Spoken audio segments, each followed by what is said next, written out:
Welcome class 10 CBSE folks. Second chapter science का है acid bases and salts.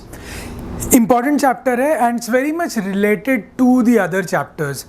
अभी आप इसके बाद पढ़ेंगे थर्ड चैप्टर में आपका मेटल्स एंड नॉन मेटल्स, वहाँ से बहुत ज़्यादा रिलेटेड है। तो यहाँ हम लोग देखते हैं कि एसिड जनरली होता क्या है, बेसिस क्या होती हैं और सॉल्ट्स क्या होती है। एक जनरल आइडिया इस पहले लेक्चर में ही हम लोग सीख लेते हैं ताकि इसके बाद सारी चीज़ें आसान हो जाएंगी। एसिड और बेस को अगर सिंपल समझना है एंड दिस बहुत सारे छोटे छोटे डेफिनेशंस आएंगे, but the most important definition of all that you can just understand if you want to understand acid basis in just one statement, you need to understand this one equation, that's it. ये equation अगर आप समझ गए, you'll be able to understand acids and bases and neutralization and all these kind of things in one go, right? So let's look into this equation. अच्छा, जब भी acids और bases का बात आएगा ना, water आएगा ही आएगा. You have to include water. Now, हम लोग का एक general idea है कि वाटर इंपॉर्टेंट होता है लाइफ में, एसिड्स कुछ कुछ चीज़ें बिहेव करती हैं, बेसिस किसी तरह से बहुत सारी चीज़ें बेसिस की तरह बिहेव करती हैं। तो जब ह्यूमन डेवलपमेंट हो रहा था तो people started to observe these things, right. अब क्या क्या ऑब्जर्व किया? पहला है कि एसिड्स का एक पर्टिकुलर टाइप ऑफ टेस्ट होता है ना, उसका सावर टेस्ट होता है। तो जितने भी आप कोई खट्टी चीज़ अगर देखते हैं ना, तो वहाँ कहीं ना कहीं आपका एसिड होता है ना। फिर जनरली हम लोग ये भी बोलचाल में बोलते हैं कि एसिडिटी हो गया है ना। सो इसका मतलब कहीं ना कहीं हम अपने फिजियोलॉजी में, अपने एनाटॉमी में एसिड्स का बहुत इंपॉर्टेंट रोल है, राइट। सो एसिड्स बेसिस हर जगह अपने अपने सराउंडिंग्स में, अपने यूसेज में बहुत जगह फैली हुई हैं। नेचुरल वर्ल्ड में भी बहुत एसिड्स होती हैं, बहुत चीज़ें खट्टी होती हैं नेचुरली। तो जितनी भी आप खट्टी चीज़ें देखते हैं ना, सब में एक तरह का एसिड होता है। So that is why like studying this acid and bases is like very important. So सबसे पहले जिन्होंने इस चीज़ को recognize किया formally, ऐसे तो बहुत पहले से ही हम चीज़ों को समझ जाते हैं, समझ गए थे लोग, बट इसको जो formally जब क्लासीफाई होने लगा तो स्वांटे अर्हीनियस करके बहुत इंपॉर्टेंट रोल प्ले किया था इन्होंने एसिड्स और बेसिस का। तो he also defined acids and bases in his way. There are many people who defined acids and bases, ठीक है, but the most common definition is related to this thing which is called H plus and this thing which is called OH minus. And where do we get this H plus and OH minus? is from water. We know कि water का जो formula होता है H2O होता है, and water is made up of one oxygen atom and two hydrogen atoms, ठीक है। Now ये जो ऑक्सीजन है, मान लीजिए ऑक्सीजन, अगर ये मेरा जो बॉडी है ये ऑक्सीजन है, तो एक हाथ से हम एक हाइड्रोजन को पकड़े हैं, दूसरे हाथ से दूसरे हाइड्रोजन को पकड़े हैं। This is what a structure of water looks like, ठीक है। तो ऑक्सीजन बीच में है, एक इधर H एक इधर H। अगर आप ये एक H को हटा दें तो वो एक H जो हटता है वो H प्लस हटता है, और जो बच गया वो OH माइनस। कैसे, वो थोड़ा समझ लीजिए कि ये बॉन्डिंग में, फिर से ये बॉन्डिंग जो चैप्टर आएगा उसमें ये ज़्यादा अच्छे से ये समझ में आएगा। जिनको थोड़ा बहुत बॉन्डिंग आता है वो ऐसे समझिए कि ऑक्सीजन ने दो बॉन्ड बनाए हैं, एक बॉन्ड बनाया है हाइड्रोजन के साथ, दूसरा बॉन्ड बनाया है दूसरे हाइड्रोजन के साथ। बॉन्ड क्या होता है? This is a sharing of electrons. यहाँ पे आपने कोवैलेंट बॉन्ड बनाया है। Now we will read all this things again in metals and non metals. देखिए, अगर हम बनाते सिलेबस को तो सबसे पहले हम मेटल्स एंड नॉन मेटल्स पढ़ाते आपको, है ना, जो कि हमारे ऐप पे हम लोगों ने पहले मेटल्स एंड नॉन मेटल्स ही पढ़ाया है, फिर बॉन्डिंग पढ़ाया और फिर एसिड्स एंड बेसिस पढ़ाया है। बट चूँकि ये सेकेंड चैप्टर है, ये वाटर वाला चीज़ यहाँ पे थोड़ा सा डिस्कस कर लेते हैं। सो ऑक्सीजन और हाइड्रोजन के बीच में कोवेलेंट बॉन्ड्स हैं, दो कोवेलेंट बॉन्ड्स हैं, एक हाइड्रोजन के साथ एक कोवेलेंट बॉन्ड, दूसरे हाइड्रोजन के साथ दूसरा covalent bond. Now, covalent bond is made by sharing of electrons. अब ऑक्सीजन ने अपना इलेक्ट्रॉन दिया, सामने वाला हाइड्रोजन ने अपना एक इलेक्ट्रॉन दिया, दोनों इलेक्ट्रॉन आए और दोनों का बॉन्ड बन गया। अब हुआ क्या, ये तो बॉन्ड बन गया, बट अभी इमेजिन कीजिए ऐसा कुछ कि अपना हाइड्रोजन ने एक इलेक्ट्रॉन दिया था, मैंने अपना इलेक्ट्रॉन दिया था, लेकिन ऐसा क्या हुआ कि ऑक्सीजन इलेक्ट्रोनेगेटिव है बोल के, what is electronegative, bonding periodic properties जो लास्ट चैप्टर है वहां पे है.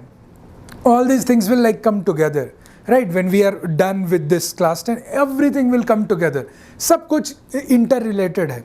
ये ज़्यादा इलेक्ट्रोनेगेटिव होने के कारण ये बोलता है ना ऑक्सीजन कि I need the electrons, I am more electronegative, और हम जो भी कम इलेक्ट्रोनेगेटिव है उससे हम इलेक्ट्रॉन खींच लेंगे. तो हुआ क्या, ये जो बॉन्ड मैंने बनाया था, एक इलेक्ट्रॉन हाइड्रोजन का था, एक इलेक्ट्रॉन मेरा था, हम ऑक्सीजन है, हम बोले hydrogen I am more electronegative, let me take your electrons and you go away without the electrons. तो मैंने सामने वाले हाइड्रोजन का एक इलेक्ट्रॉन ले लिया, तो मैंने एक इलेक्ट्रॉन लिया तो मेरे पे क्या चार्ज आ गया, माइनस, और हाइड्रोजन ने एक इलेक्ट्रॉन दे दिया तो उस पर क्या चार्ज आ गया, प्लस, तो बन गया H प्लस और रह गया OH माइनस. सो यही है एक सबसे इंपॉर्टेंट रिएक्शन एसिड और बेसिस का, कि वाटर H प्लस और OH में टूटता है. H प्लस को हम लोग हाइड्रोनियम आयन भी बोलते हैं, ठीक है, प्रोटॉन भी बोलते हैं. अब सोचिए इसको प्रोटॉन क्यों बोलते हैं, let me know what do you think. इसको हम प्रोटॉन बोल रहे हैं, why do you think I am calling this thing proton, ठीक है, answer that in your comments, ठीक है ना. और ये हाइड्रोक्सिल एनायन, ठीक है, H प्लस और OH, सॉरी हाइड्रोक्साइड एनायन, तो हाइड्रोक्साइड और ये प्रोटॉन, ये दोनों निकला वाटर से, ठीक है. This is very important, why, because ये H प्लस और ये OH माइनस ही डिफाइन करता है कि कोई चीज एसिड है या कोई चीज बेसिक है, बेस है. होता क्या है, कोई भी चीज, यही सुन लीजिए, यही है आपका एसिड और बेस, और कुछ नहीं है दुनिया में एसिड और बेस, ठीक है, सिंपल समझ लीजिए. जो H प्लस देगा वो एसिड, जो OH माइनस देगा वो बेस. एक और तरीके से समझते हैं, जो OH माइनस से रिएक्ट करेगा वो होगा एसिड, जो H प्लस से रिएक्ट करेगा वो होगा बेस. एक बार और सुनिए, जो H प्लस दिया वो एसिड, जो OH माइनस से रिएक्ट किया वो भी एसिड, ठीक है. पर बेसिक डेफिनेशन क्या है, जो H प्लस दिया वो एसिड, सिंपल. जो OH माइनस दिया वो क्या, वो बेस, ठीक है. बेस का एक और डेफिनेशन क्या हो सकता है, जो OH माइनस से, जो H प्लस से रिएक्ट किया. अब सुनिए, ये जो H2O दिया H प्लस और OH माइनस ना, इसका उल्टा भी हो सकता है. H प्लस OH माइनस के साथ मिल के वाटर भी दे सकता है. अब देखिए, H प्लस और OH माइनस आपस में रिएक्ट करके क्या दे रहा है, पानी दे रहा है. तो यहां सोचिए, अगर आप H प्लस कहां से आ रहा है, ये एसिड दे रहा है. देखिए, acids are substances that dissociate in water to produce H plus ions. जैसे कि हम लोग आगे देखेंगे, यह एक एग्जांपल लीजिए, HCl. HCl क्या होता है, हाइड्रोजन क्लोराइड. HCl टूटेगा, H प्लस देगा और Cl माइनस देगा. देखिए, H प्लस दिया एसिड है ना, तो H प्लस जो दिया वो क्या हो गया, एसिड हो गया. तो HCl क्या हो गया, हाइड्रोक्लोरिक एसिड. एक और देखिए, नाइट्रिक एसिड देखिए, HNO3. HNO3 किस में टूटेगा, H प्लस में और NO3 माइनस में. H प्लस दिया ना, एसिड हुआ. H2SO4 का सोचिए, H2SO4 will give you H plus और HSO4 माइनस. अब HSO4 माइनस एक बार और H प्लस दे सकता है, ये हम लोग देखेंगे कैसे देगा. बट यहां पे एक बार सोच लीजिए कि आपके पास H2SO4 है, वो H2SO4 अगर आपको H प्लस देता है कहीं ना कहीं, तो आपका हम उसको क्या बोल देंगे, एसिड बोल देंगे. यही है डेफिनेशन. कोई भी अगर आपको एक H प्लस देता है तो एसिड हो जाता है. अब देखिए, उसका उल्टा क्या बोल रहे हैं कि कोई भी चीज अगर डिसोसिएट होके OH माइनस देती है तो वो क्या कहलाएगी, बेस कहलाएगी. जैसे कि सोडियम हाइड्रोक्साइड NaOH डिसोसिएट किया, क्या दिया, Na प्लस और OH माइनस. H प्लस जो देगा एसिड, OH माइनस जो देगा बेस, ठीक है. अब KOH, K plus plus OH minus, CaOH whole twice, Ca2 plus और OH माइनस, ये भी बेस. तो कैल्शियम हाइड्रोक्साइड भी बेस, पोटाशियम हाइड्रोक्साइड भी बेस, सोडियम हाइड्रोक्साइड भी बेस। ठीक है, तो जो चीज H+ देगी वो एसिड, जो चीज OH- देगी वो बेस। तो वाटर क्या हुआ, अब बताइए, वाटर तो H+ भी दे रहा है, OH- भी दे रहा है, और तो कोई डेफिनेशन नहीं है। तो वाटर क्या होता है ना, H+ भी देता है और OH- भी देता है, इसीलिए ये ना तो एसिड है और ना ही बेस है, ये दोनों ही है आपस में। इसीलिए भी जो न्यूट्रलाइज वाला जो बोलते हैं ना, एक दूसरे को काटने वाला, अब एसिड और बेस आपस में क्यों रिएक्ट करेंगे, देखिए क्यों रिएक्ट करेंगे। हम यहां से समझ रहे हैं कि पानी से आप H+ और OH- देते हैं, और H+ और OH- आपस में रिएक्ट करके पानी देता है। तो अगर एसिड H+ दे रहा है और बेस OH- दे रहा है, तो ऐसा नहीं हो सकता कि वो जो बेस है जो OH- दिया और जो एसिड है वो H+ दिया, ये दोनों आपस में मिलकर रिएक्शन दे दे, ये भी तो हो सकता है। इसीलिए एसिड और बेसिस रिएक्ट करते हैं, है ना, क्योंकि एसिड का H+ और बेस का OH- मिलके वाटर देना चाहता है, और एक सॉल्ट भी देगा। अब देखिए सॉल्ट क्या हुआ, अगर मान लीजिए सिंपल एक इक्वेशन सोचिए, HCl और NaOH को लेते हैं। HCl अगर इसी तरह से डिसोसिएट कर रहा है तो क्या देगा, HCl देगा H+ + Cl-। देखिए सब लिखेंगे, लिखने से पहले एक बार डिस्कस कर लेते हैं, तो जब लिखेंगे ना तो इजी हो जाएगा। सोचिए, बिना कलम उठाए, बिना सोचिए क्या हो रहा है। HCl क्या देगा, H+ और Cl- देगा। NaOH क्या देगा, Na+ और OH- देगा। तो H+ HCl से आया, OH- आया NaOH से, ये दोनों आपस में मिलकर वाटर दे दिया। बचा क्या, HCl से Cl- बचा है और NaOH से Na+, ये दोनों भी तो आपस में रिएक्ट कर जाएगा, तो NaCl दे दिया, है ना। इसी तरह एसिड और बेसिस रिएक्ट भी करते हैं आपस में। ठीक है, समझ में आ रहा है, सारा खेल यहीं पे हो रहा है। ये जो पानी से ये बना, पानी डिसोसिएट करके ये दिया, और ये आपस में रिएक्ट करके फिर से वाटर दिया, इसी में पूरा एसिड बेस एंड सॉल्ट समाया हुआ है। यही सबसे इंपॉर्टेंट रिएक्शन है एसिड बेस एंड सॉल्ट का। ठीक, प्रोटॉन और हाइड्रोक्साइड। ठीक है, अब एक और चीज सोचिए, एसिड कौन कौन चीज बनाएगा, एसिड हर चीज तो एसिड नहीं बनाएगी, हर चीज बेस भी नहीं बनाएगी। ये चीज फिर कनेक्ट होता है, देखिए, मेटल्स एंड नॉन मेटल्स के साथ। ये जो टूटना कहाँ से रिलेट हुआ था, आपने देखा कि OH- जो चीज है, यहाँ पे जो माइनस चार्ज है ना, वो एक्चुअली O पे है। सोचिए, ये सब लिखेंगे, फिर पहले सोच लीजिए, हम O हैं, इस हाथ से H को पकड़े हैं, इस हाथ से H को पकड़े हैं। ठीक है, हाइड्रोजन ने एक इलेक्ट्रॉन शेयर किया हुआ है, यहां से भी हाइड्रोजन का एक इलेक्ट्रॉन है। हम ऑक्सीजन हैं, हम ज्यादा इलेक्ट्रोनेगेटिव हैं। कहां पढ़ेंगे इलेक्ट्रोनेगेटिव, पीरियोडिक प्रॉपर्टीज में। फिर जब पीरियोडिक प्रॉपर्टीज जब खत्म हो जाएगा, फिर आप एसिड बेस में आके पढ़ेंगे ना, और ज्यादा समझ में आएगा। ठीक है, तो बॉन्ड है, अब बॉन्डिंग कहाँ, फिर मेटल्स नॉन मेटल्स में बॉन्डिंग आपको पढ़ाया जाएगा। ठीक है, सब चीज देखिए कैसे रिलेटेड होता है। H है, H ने अपना इलेक्ट्रॉन दिया, O है हम एक इलेक्ट्रॉन दिए।